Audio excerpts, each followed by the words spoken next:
हर हर महादेव। स्वागत है आप सभी का शिव पुराण के इस नए अध्याय में। शिव पुराण के पिछले सारे अध्याय चैनल पर अपलोड कर दिए गए हैं, उन्हें आप सभी एक प्लेलिस्ट में से आराम से देख सकते हैं। तो आज हम शुरू करते हैं कथा 24। शिव महापुराण की इस कथा में जानेंगे कि कैसे शिव जी के अंश से मंगल ग्रह की उत्पत्ति हुई। शिव जी के इस पवित्र चरित्र को सुनने अथवा कहने से धन संतान सुख की प्राप्ति होती है और संपूर्ण प्रकार के रोग नष्ट हो जाते हैं। सती ने जिस यज्ञ में खुद को भस्म कर लिया, वहाँ पर सभी को उचित दंड देकर जब कैलाश पर्वत पर पहुंचकर शिवजी ने सती का स्मरण किया और वीरभद्र आदि गणों के सम्मुख सती की महिमा का विविध प्रकार से वर्णन किया।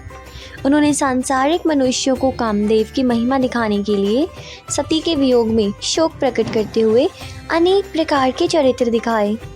तदुपरांत बहुत समय तक वो एक ही आसन पर बैठकर ध्यान मग्न रहे।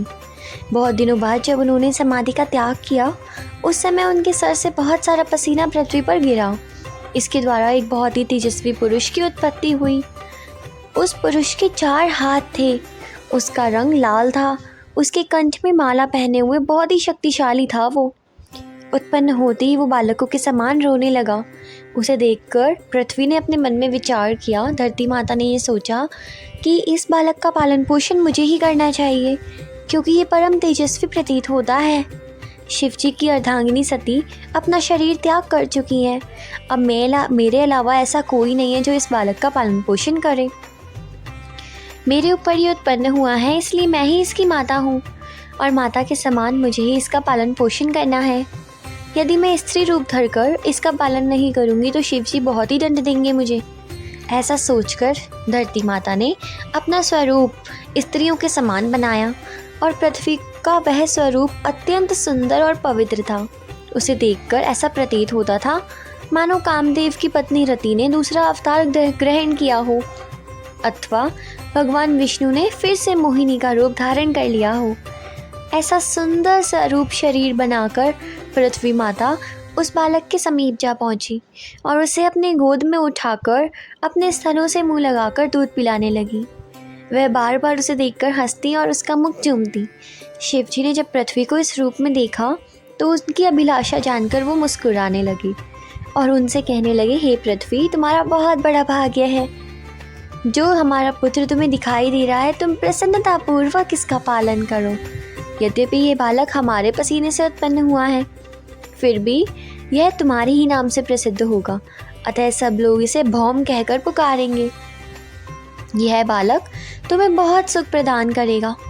इस प्रकार पृथ्वी से कहकर जब शिव जी उस बालक की ओर देखने लगे तो उनके हृदय में कुछ शोक कम हो गया, यानी कि अब उनका दुख थोड़ा कम हुआ। उसके बाद पृथ्वी उस बालक को लेकर अपने घर लौट गई और प्रसन्नतापूर्वक उसका पालन पोषण करने लगी। वह भौम नामक बालक शरद काल की रात्रि के समान निरंतर वृद्धि को प्राप्त होने लगा।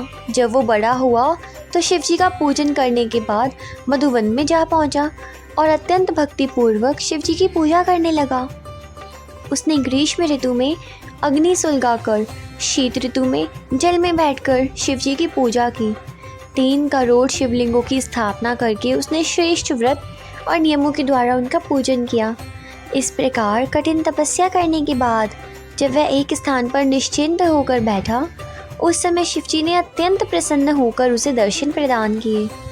शिव जी के दर्शन प्राप्त कर भौम ने सर्वप्रथम अत्यंत कठिन शब्दावली में रचित उनकी स्तुति की और उसके बाद कहा, हे प्रभु, मैं स्वयं आपसे अपने लिए कुछ नहीं मांगना चाहता हूँ, लेकिन आप मुझे जो उचित समझे वो दे दीजिए। ऐसा वरदान देने की मुझे कृपा कीजिए। यह सुनकर शिव जी बहुत प्रसन्न हुए और बोले, भौम पुत्र, तुम्हारी बुद्धि धन्य है। तुम मेरी आराधना द्वारा भक्ति पद को प्राप्त कर चुके हो। अब मेरी कृपा से तुम पवित्र मंगल ग्रह के रूप में प्रसिद्ध होगे और तुम्हारा स्थान सूर्य लोक से भी ऊपर होगा। तुम्हें सब प्रकार के आनंद और प्रसन्नता की प्राप्ति होगी। और इतना कहकर शिव जी अंतर ध्यान हो गए। तब भौम भी अपने लोक को जाकर परिवार सहित आनंद से रहने लगा। शिव जी के इस पवित्र चरित्र को सुनने अथवा कहने से धन संतान तथा सुख की प्राप्ति होती है और संपूर्ण रोग नष्ट हो जाते हैं। इसी प्रकार हमारी कथा 24 यहाँ पर समाप्त होती है। अब हम शुरू करते हैं कथा 25। इस शिव पुराण की कथा में हम जानेंगे कि माँ सती के दूसरे जन्म यानी कि माँ पार्वती के माता पिता पर्वतों के राजा हिमालय और मैना जी के विषय में। दक्ष के यज्ञ में भस्म होने से पहले सती ने शिव जी से वरदान मांगा था कि मुझे आपके चरणों की भक्ति सदैव प्राप्त हो, आपकी प्रीति भी मेरे ऊपर से कभी भी कम ना हो। इतना कहकर उन्होंने अपने शरीर को भस्म कर लिया था। उसके बाद मैना के गर्भ से उन्होंने दूसरा जन्म लिया। उत्तर दिशा की ओर संपूर्ण पर्वतों का राजा हिमालय नामक एक पर्वत था। उस हिमालय का एक देश भी था। एक राजा राज्य करता था। उसके राज्य की शोभा का किसी भी प्रकार से वर्णन नहीं किया जा सकता था। इतना सुंदर था उसका राज्य। वहाँ बिना तेल के ही दीपक जल जाते थे। वहाँ के निवासी अपने घरों में देवदारों की लकड़ी जलाकर प्रकाश करते थे। वहाँ की बर्फ पत्थर की शिला के समान कठोर होती थी, जिसके ऊपर लोग आसानी से चल लेते थे। यदि कोई छोटा मनुष्य भी वहाँ चला जाता तो वहाँ के निवासी उच्च पद वाले व्यक्ति भी उसका आदर और सम्मान करते थे, यानी कि ऊंच नीच वहाँ पर बिल्कुल नहीं थी। उस पर्वत पर ऐसी गायें हैं कि लोग उनकी पूंछ का मोरछल बनाते और वो वन में निर्भय होकर स्वच्छंद विचरण किया करती। वहाँ की स्त्रियां भी बहुत निर्भय होकर स्वच्छंद जहाँ जी चाहे वहाँ घूमती फिरती। सहस्र प्रकार के सुगंधित पुष्प वहाँ पर खिले रहते थे। सर्वप्रथम जब ब्रह्मा जी ने ये विचार किया कि पर्वतों का राजा किसे बनाना चाहिए, तब उन्होंने हिमालय पर्वत में संपूर्ण लक्षण देखकर उसे ही राजा बनाने का निश्चित किया, क्योंकि वह पर्वत राज विष्णु के अंश से उत्पन्न हुआ था। उसका संपूर्ण शरीर देवताओं के समान सुंदर और उसका स्वरूप सत्पुरुषों के समान है।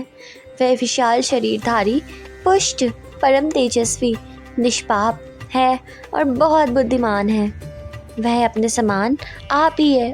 ना तो वो औरों को दिखाई देता है, ना ही कोई और उसके पास पहुंच सकता है।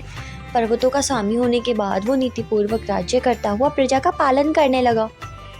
उसकी प्रजा भी शुद्ध आचरण करने वाली थी तथा व्रत नियमों को धारण कर धर्म मार्ग पर सदैव चलती थी। जिस प्रकार सूर्य पृथ्वी से रस लेता है तथा वर्षा द्वारा पुनः उसी को दे देता है, उसी प्रकार वह राजा अपनी प्रजा से जो भी कर लेता था, टैक्स लेता था, उसे उन्हीं की भलाई में लगा देता था। हिमाचल संपूर्ण राज्य लक्षणों को धारण किए हुए परम शास्त्रज्ञ बुद्धिमान था और दूरदर्शी था। वह चिकित्सा उपाय से रहित होकर अपने शरीर का पालन करता था। वो कोई भी कार्य में ज़्यादा जल्दी नहीं दिखाता था। वो दूसरों के आनंद के लिए हमेशा धन संचित करता था और हमेशा मौन रहता था, और अधिक न बोलने से श्रेष्ठ बुद्धि की प्राप्ति होती है, ये उसको पता था। शक्तिशाली होते हुए भी वो आराम से दीन बना रहता था। त्याग और संतोष की कीर्ति कर, प्रकाश बढ़ाकर उसने अहंकार से अपना संबंध तोड़ लिया था। यद्यपि वह युवा था, लेकिन फिर भी वो वृद्ध पिता की भांति अपनी पुत्र रूपी प्रजा का उदारपूर्वक पालन करता था। वो दंड देने योग्य व्यक्ति को दंड इसलिए देता था ताकि धर्म स्थिर बना रहे। वो प्रत्येक विद्या तथा गुण का ध्यानता था। उसके राज्य में चोरों ने चोरी करना छोड़ दिया था। वो वेद की आज्ञा अनुसार चलने लगे थे।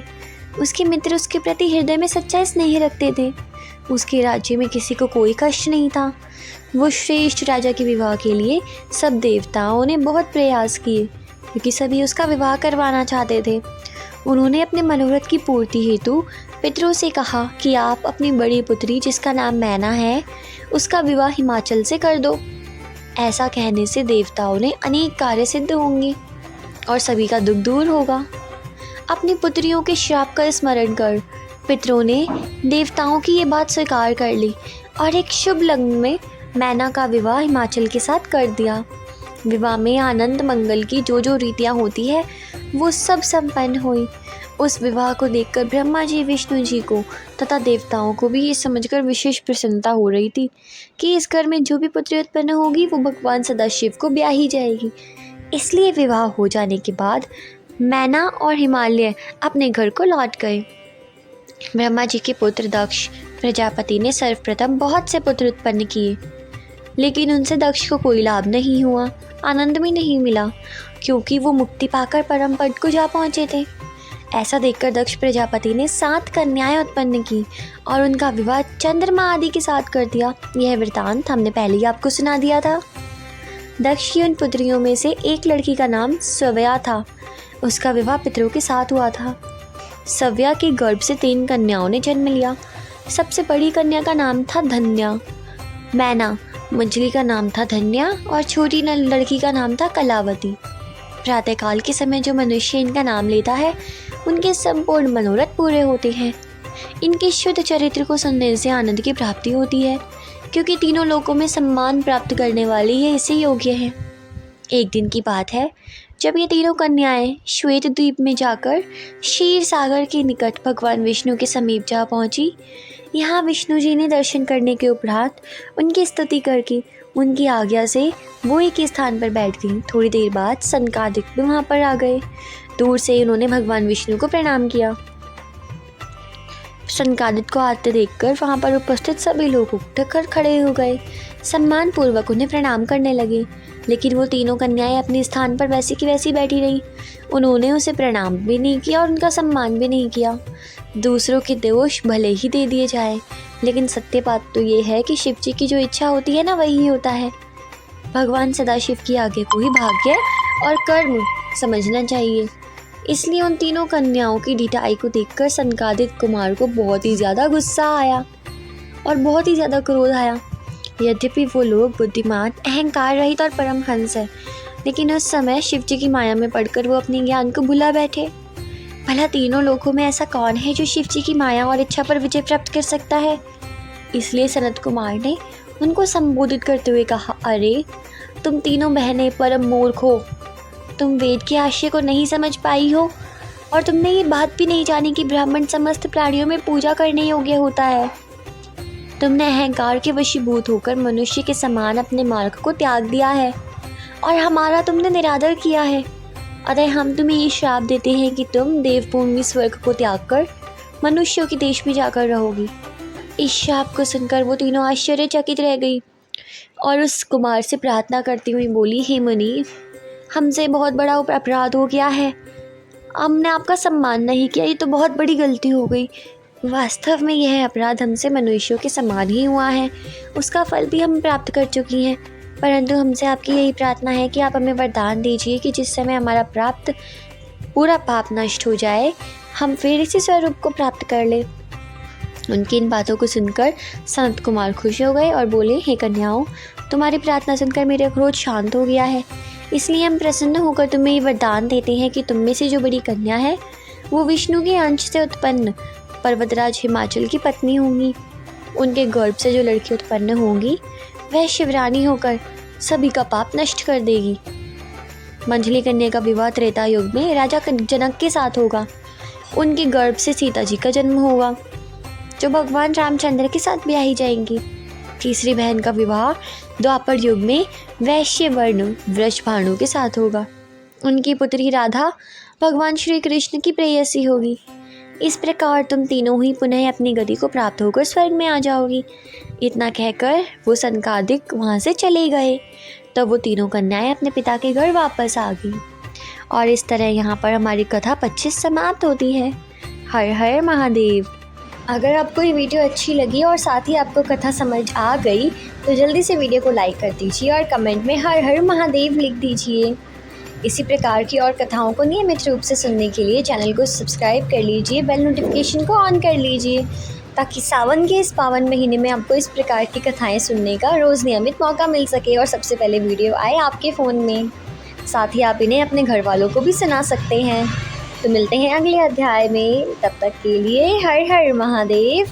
ओम नमः शिवाय।